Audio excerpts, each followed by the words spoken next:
In this guide, I'm going to show you how you can own an agency here in GTA 5 Online. Before we do get into this guide, make sure to like the video and subscribe to the channel with all notifications on. It really does help the channel and lets us know that you want more content like this. We'd greatly appreciate it, and if at any point throughout this guide you did have any questions, just ask them down in the comment section below and we can help you out further. I'm going to be doing my best to reply to every single comment down there.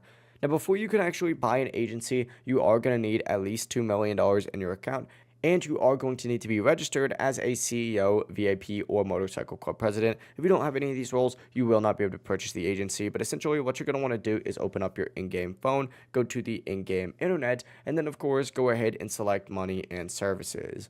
Once you're in here, go ahead and find the Dynasty Executive little website right here and open it up, and then hit enter site, and it's going to take you to a page that looks something like this.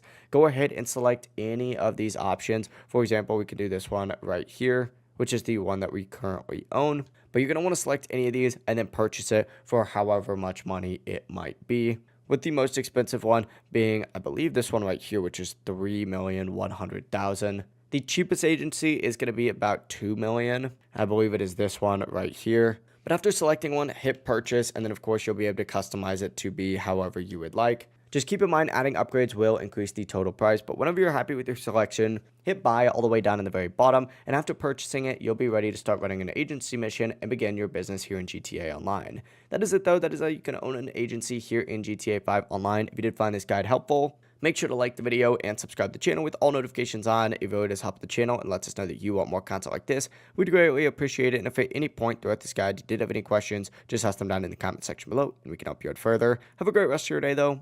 Peace.